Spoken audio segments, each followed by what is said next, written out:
Sejam todos bem-vindos novamente ao nosso curso de extensão em Direito Constitucional Comparado. Nós acabamos de examinar a matriz constitucional, ou melhor dizendo, o sistema de controle de constitucionalidade austríaco, e agora passamos a examinar o controle judicial denominado de tipo ítalo-alemão, exatamente em função de ter surgido a partir dos sistemas constitucionais italiano, instaurado a partir depois da Constituição italiana de 1948, e o sistema constitucional alemão instaurado a partir da Constituição alemã de 1949. São dois sistemas parecidos com o sistema austríaco, por isso por muitos confundidos com o sistema austríaco, mas são sistemas que, a despeito de terem vários traços de semelhança, também têm sua peculiaridade. Então, nos pareceu melhor tratar desses sistemas de maneira separada, né? Exatamente em função dessa autonomia relativa que eles têm em relação ao modelo austríaco. Então, a Constituição da República Italiana de 1948 é a Constituição que vem para regular a República após o final da Segunda Guerra Mundial, né? Ao passo que a Lei Fundamental Alemã de 1949 vem com a mesma finalidade, né? E, entre outras coisas, né, instauram estados democráticos de direito novamente, tanto na Alemanha quanto na Itália, né? Separação dos poderes, direitos fundamentais, uma série de características, né? São constituições rígidas, são constituições bastante modernas, né? E, entre outras coisas, instauram sistemas de controle de constitucionalidade. E entre as diversas opções disponíveis, nós tínhamos aí já há algum tempo tanto a experiência norte-americana do controle difuso, quanto a experiência austríaca do controle concentrado, né, que nós acabamos de examinar na aula anterior, né, o poder constituinte, ou os órgãos constituintes aqui, italianos e alemães do pós-guerra, acabam optando por um modelo que é exatamente esse modelo que Canottilli chama, como nós já mencionamos, de modelo de separação, ou seja, há uma jurisdição ordinária e há uma jurisdição constitucional. A jurisdição ordinária é conferida, né, aos órgãos que fazem parte de uma justiça ordinária, tribunais de primeiro e segundo grau das mais variadas características, e, no entanto, a jurisdição constitucional é monopolizada por um tribunal constitucional, né, ou por uma corte constitucional. É um modelo, portanto, nesse particular, claramente inspirado no sistema austríaco. Entre outras razões, né, o motivo de adoção desse sistema aqui, né, e não do sistema difuso norte-americano, por exemplo, se dá pela incompatibilidade aqui já referida entre o sistema difuso e a matriz romano-germânica. A matriz romano-germânica desconhece a figura do precedente vinculante, que, como nós já vimos, é importante para a operação do sistema difuso de controle de constitucionalidade. E a eventual introdução de controle difuso em matriz romano-germânica pode gerar possibilidade, e gera com efeito a possibilidade, de decisões contraditórias em matéria constitucional. E muitas vezes, mesmo depois que os tribunais superiores já decidiram questões constitucionais, os tribunais inferiores ou juízes inferiores continuam não observando essas decisões. Então, entre outras razões, essa foi uma das causas, né, que fizeram com que o constituinte italiano e o constituinte alemão, depois da Segunda Guerra Mundial, optassem por adotar um sistema de monopólio da jurisdição, criando uma corte constitucional na Itália e criando um tribunal constitucional na Alemanha, né? Então, essa é a denominação. Na Itália, instaurou-se um órgão chamado Corte Costituzionale, que é uma corte constitucional no sentido do termo. Ela monopoliza a competência para o controle de constitucionalidade. Nenhum outro tribunal, nenhum outro juiz na República Italiana tem a capacidade de realizar o controle de constitucionalidade das leis, não pode deixar de aplicar as leis nos casos concretos, não pode declarar leis inconstitucionais, né? E na Alemanha, como nós veremos, o Tribunal Constitucional Federal. A Corte Constitucional é composta por 15 juízes, né? Esses juízes não são vitalícios, diferentemente do que acontece, por exemplo, na Corte Constitucional Austríaca, né? Que nós vimos que são vitalícios até os 70, que isso não se verifica. Eles têm um mandato, né, de 9 anos, então isso é um modelo que é relativamente frequente. Nós veremos que a composição do Tribunal Constitucional Federal alemão é semelhante, né? Existe um mandato, existe um período no qual o magistrado exerce suas funções, né? Desses 15 juízes, 1/3 é indicado pelo presidente da República, 1/3 pelo parlamento e um terço, ou seja, 5, né, são eleitos, são escolhidos por diversos procedimentos a partir da própria magistratura. Então, aqui existe uma ligeira modificação. Nós vimos que na Áustria, por exemplo, era a nomeação dos ministros da Corte Constitucional era oriunda de órgãos do Legislativo e do Executivo tão somente. Aqui nós temos 1/3, 5 membros indicados pelo Legislativo, 5 pelo Executivo e 5 pela magistratura. Esse é um modelo que é bastante difundido em diversos sistemas constitucionais, no que diz respeito à composição dessas cortes constitucionais, né?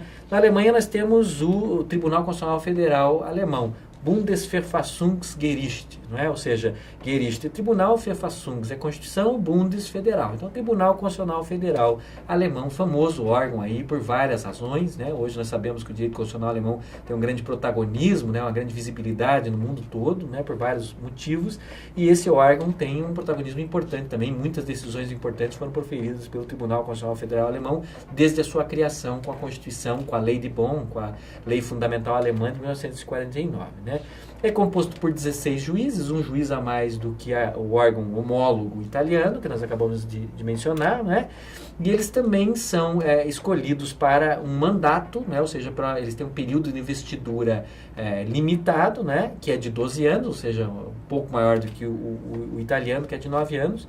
Desses 16 juízes, 8 são escolhidos pelo Bundestag, que é uma das casas do parlamento, e 8 são escolhidos pelo Bundesrat, que é a outra das casas, né? Aqui nós temos um bicameralismo também, uma delas representa, equivaleria mais ou menos a uma Câmara de Deputados, a outra delas a um Senado, a um Conselho da Federação, um Conselho dos Länder, né, dos Estados alemães. Então, metade é escolhido por uma das casas do Poder Legislativo, outra metade pela outra casa. Então, aqui não há interveniência do Poder Executivo e não há interveniência do Poder Judiciário, diferentemente do que acontece com a composição da Corte italiana, né?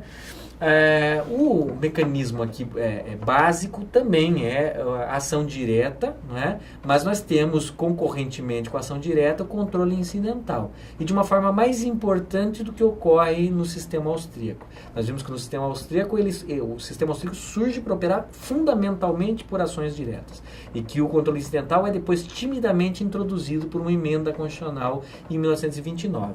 Aqui os defeitos, né, os problemas enfrentados pelo controle de tipo austríaco já haviam sido amplamente conhecidos. Então, o legislador constituinte, ao criar essas constituições, já adotou um sistema que contempla de uma maneira mais satisfatória ambos os caminhos, tanto a ação direta, o controle abstrato, né, por via de ação, quanto o controle em concreto, né? Se bem que aqui não é exatamente um controle concreto, há quem entenda que o Tribunal Constitucional Federal Alemão, por exemplo, só faz controle abstrato, mas é um controle suscitado num caso concreto. Então, o controle feito a partir de casos concretos, ou suscitado a partir de casos concretos, feito de maneira incidental, na medida em que as leis a serem aplicadas nesses casos concretos sejam, a ferição da sua constitucionalidade ou inconstitucionalidade seja essencial para o julgamento no mérito desses casos concretos. Então, nós temos aqui um modelo semelhante, como nós podemos perceber, com o modelo austríaco, né? De um lado, as ações diretas de inconstitucionalidade, legitimadas especiais propondo ações diretas num órgão especial, que é a Corte ou o Tribunal Constitucional,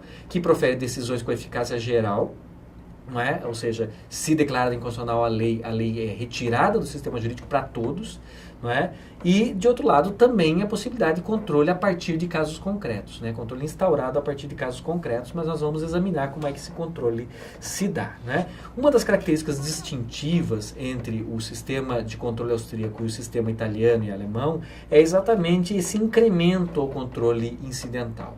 Nós vimos que o controle incidental, quando introduzido no sistema austríaco, é muito tímido. Apenas 2 tribunais superiores são capazes de proferir decisões de reenvio, sobrestando os feitos, remetendo a questão de constitucionalidade para a Corte Constitucional. Aqui nós temos um modelo bastante diferente, não é? Um modelo muito mais amplo.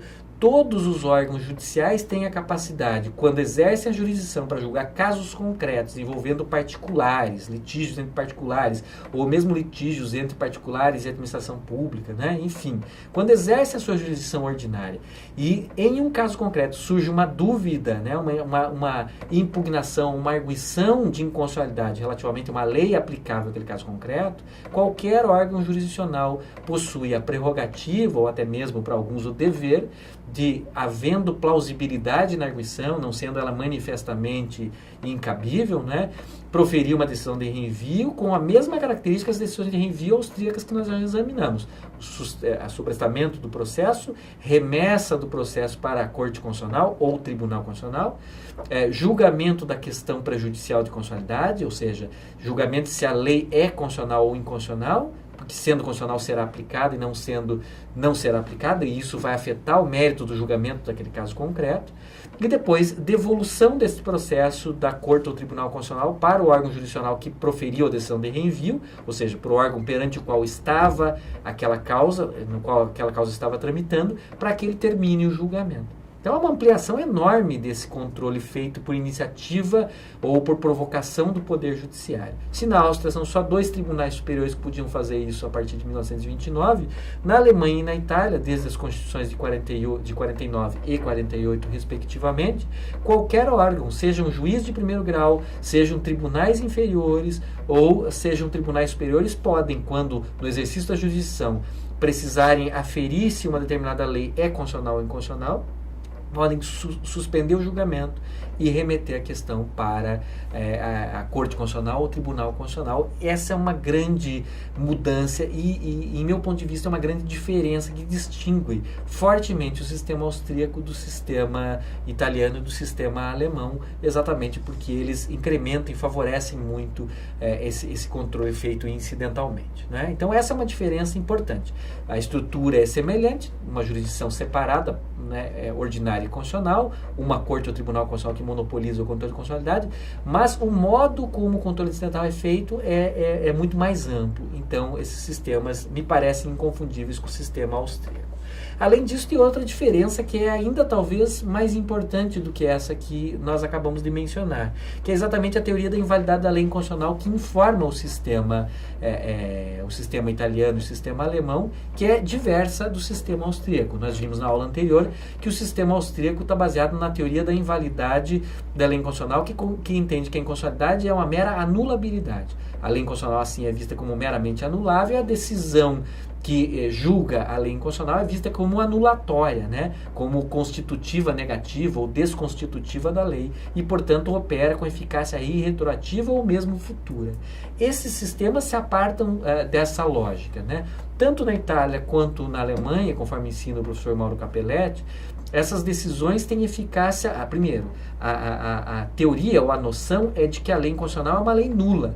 Aqui o pensamento, aqui é influência claramente norte-americana. Concebe-se a inconstitucionalidade como nulidade, um defeito originário já na formação do ato legislativo ou do ato equiparado sujeito a controle, e esse defeito é visto como um defeito grave, que em princípio vai implicar a anulação, a declaração de nulidade da lei e, consequentemente, vai implicar uma restituição ao status quo ante, ou seja, a decisão é concebida como declaratória e como dotada de eficácia retroativa. Ou seja, a decisão é proferida hoje pelo Tribunal Constitucional Federal alemão ou pela Corte Constitucional italiana, mas ela atinge, em princípio, as situações, né, os atos de aplicação da lei anteriores, sejam eles atos judiciais, sejam eles atos administrativos, sejam eles atos de particulares, como, por exemplo, atos negociais. Em tese, tudo aquilo que foi feito com base na lei constitucional deve ser desfeito, mais ou menos nos mesmos modos que nós já mencionamos ao examinarmos o controle de constitucionalidade de tipo norte-americano. É óbvio que o mesmo que nós dissemos lá vale aqui. Essa retroatividade não pode ser absoluta, não pode ser incondicional. Existem situações consolidadas que são irreversíveis ou existem situações de muito difícil reversão. Então aqui também existem, por exemplo, fórmulas de preclusão, né, como ensina o professor Gilmar Mendes, por exemplo. Né, fórmulas de preclusão. Significa situações nas quais, apesar da declaração de constitucionalidade, vai se manter inalterados, né, atos de aplicação. O exemplo mais clássico é a coisa julgada inconstitucional.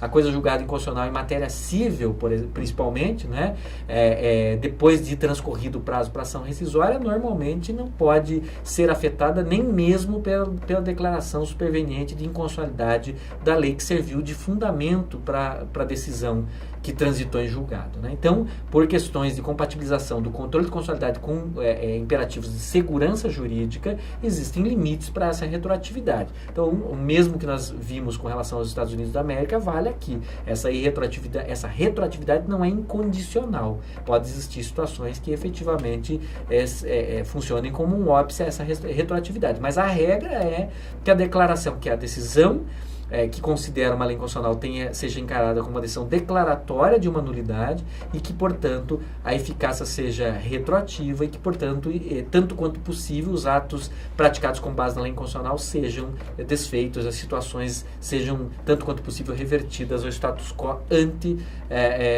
relativo ao momento da criação da norma inconstitucional. Então, essa é uma mudança importante. É por isso mesmo, são esses dois traços, o incremento que esses dois sistemas, italiano e alemão, têm no que diz respeito ao controle incidental e a diferente teoria da invalidade da lei inconstitucional que serve de fundamento, como nós estamos vendo, é a nulidade e não a anulabilidade, que fazem com que esses sistemas, embora muito parecidos de um ponto de vista estrutural e orgânico com o sistema austríaco, sejam inconfundíveis com esse sistema. Então, embora muitos tratem esses dois sistemas como um caso do sistema austríaco, aqui parecem, no meu ponto de vista, a meu ver, dois sistemas distintos, porque são distintos os modos, a amplitude do controle incidental é distinta e também é distinta a teoria da invalidade da lei inconstitucional e, portanto, toda a questão da eficácia das decisões que julgam a inconstitucionalidade. Então, me parece sistemas autônomos. Um traço adicional que nós podemos apontar aqui é a questão da amplitude e da eficácia das decisões dessas cortes constitucionais, tanto do Tribunal Constitucional Federal alemão quanto da Corte Constitucional italiana. Ambos proferem, quando realizam a sua atividade de controle de normas, decisões que são dotadas de eficácia geral, de eficácia vinculante e, em regra, retroativa, como já mencionado. Ou seja, o mesmo que nós falamos quando examinamos o sistema constitucional austríaco, vale aqui. É um procedimento especial deflagrado por agentes ou por atores especiais perante um tribunal especial que visa apenas realizar o controle de constitucionalidade da lei em abstrato, verificar se a lei em tese é ou não é compatível com a Constituição. E caso não seja, retirar essa lei, aqui no caso com a eficácia retroativa em regra, do sistema jurídico, preservando assim o postulado da constitucionalidade das leis. Então, as decisões desses dois órgãos, do Tribunal Constitucional Federal Alemão e da Corte Constitucional Italiana, são decisões também de caráter geral e vinculante, ou seja, tem aquilo que os alemães muitas vezes chamam de força de lei. São decisões de um alcance, uma eficácia bastante ampla. Examinado isso, nós passaremos a analisar exatamente os sistemas mistos para encerrar essa nossa parte em que nós estamos nos dedicando a entender os sistemas de controle de constitucionalidade em perspectiva comparativa, que nós faremos a partir da próxima aula.